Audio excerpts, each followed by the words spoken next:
Hello guys, നമുക്കൊരു super paneer butter masala ഉണ്ടാക്കിയാലോ. അതിനായി നമ്മൾ ഓനിയൻ എടുത്ത് ചെറിയ ചെറിയ പീസായിട്ട് കട്ട് ചെയ്തെടുക്കാം. ഇഷ്ടമുള്ള സൈസിൽ കട്ട് ചെയ്യാം. ഞാനിവിടെ ചെറിയ ചെറിയ പീസാക്കിയത് പെട്ടെന്ന് കുക്കായി വരാൻ വേണ്ടിയിട്ടാണ്.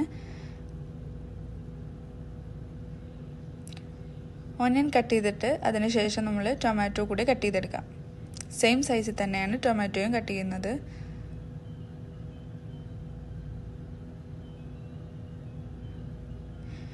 പനീർ നമ്മൾ ക്യൂബ് സൈസായിട്ട് കട്ട് ചെയ്തെടുക്കാം. ഒരു പാൻ എടുത്ത് അതിലേക്ക് ആവശ്യമുള്ള ബട്ടർ ആഡ് ചെയ്യാം. ബട്ടർ ഒന്ന് മെൽറ്റായി വരുമ്പോൾ നമ്മൾ അതിലേക്ക് ആവശ്യമുള്ള സാൾട്ട്, മഞ്ഞൾപ്പൊടി, മുളക് പൊടി എന്നിവ ആഡ് ചെയ്ത് നന്നായി മിക്സ് ചെയ്തെടുക്കാം.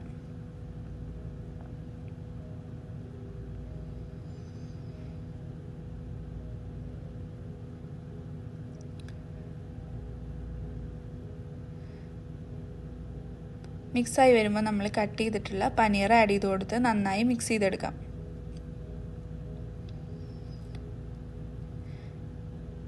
ഇനി പനീർ ഒന്ന് ചെറുതായി ഫ്രൈ ചെയ്തെടുക്കണം. ഫ്രൈ ആയിട്ടുള്ള പനീറെല്ലാം നമ്മൾ കോരി മാറ്റുക. സെയിം പാനിലേക്ക് തന്നെ നമ്മൾ ആവശ്യമായിട്ട് കുറച്ചുകൂടെ ബട്ടർ ആഡ് ചെയ്യാം. ഓൾ സ്പൈസസ് ആയിട്ടുള്ള പട്ട, ഗ്രാമ്പൂ, ഏലക്കായ, കുരുമുളക് എന്നിവ ആഡ് ചെയ്യുക. അതൊന്ന് കുക്കായി വരുമ്പോൾ കട്ട് ചെയ്തിട്ടുള്ള ഓനിയൻ ആഡ് ചെയ്ത് കൊടുക്കാം. നന്നായി മിക്സ് ചെയ്തിട്ടെടുക്കാം. കുക്കായി വരുമ്പോൾ കുറച്ച് ഇഞ്ചി വെളുത്തുള്ളി പേസ്റ്റ് കൂടി ആഡ് ചെയ്തിട്ട് മിക്സ് ചെയ്യാം. ഇനി അടച്ചു വെച്ചൊന്ന് കുക്ക് ചെയ്തെടുക്കാം. കുക്കായി വന്നിട്ടുള്ള ഓനിയനിലേക്ക് നമ്മൾ മസാലപ്പൊടികൾ ആഡ് ചെയ്ത് കൊടുക്കാം. മഞ്ഞൾപ്പൊടി, മുളക് പൊടി, മല്ലിപ്പൊടി, ഗരം മസാല നിങ്ങളുടെ ആവശ്യത്തിനനുസരിച്ച് ആഡ് ചെയ്യാം. മസാലയുടെ പച്ചമണം പോകുന്നത് വരെ ഇളക്കി കൊടുക്കാം. ശേഷം അതിലേക്ക് കട്ട് ചെയ്ത് വെച്ചിട്ടുള്ള ടൊമാറ്റോ ആഡ് ചെയ്ത് നന്നായി മിക്സ് ചെയ്യാം. കുറച്ച് വെള്ളം കൂടെ ആഡ് ചെയ്തിട്ട് നന്നായി ഇളക്കി കുക്ക് ചെയ്യാൻ വേണ്ടി ക്ലോസ് ചെയ്ത് വെക്കാം. ഇപ്പോൾ ടൊമാറ്റോ ഒക്കെ നന്നായി വെന്ത് മെൽറ്റായി വന്നിട്ടുണ്ട്.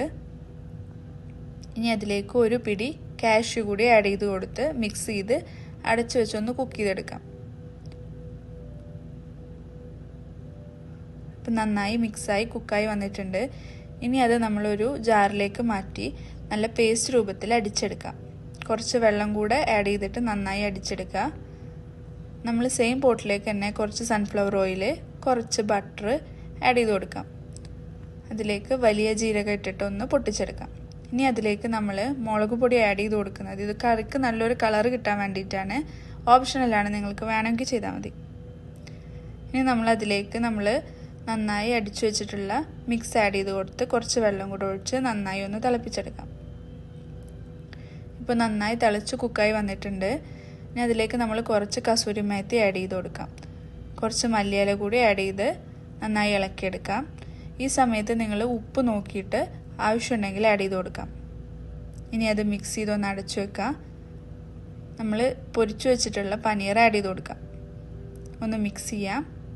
കുറച്ച് കുക്കിംഗ് ക്രീം കൂടി ആഡ് ചെയ്ത് നന്നായി മിക്സ് ചെയ്തെടുത്താൽ നമ്മുടെ super tasty paneer butter masala ready. ഇത് പൊറോട്ടയുടെ കൂടിയും ചപ്പാത്തിയുടെ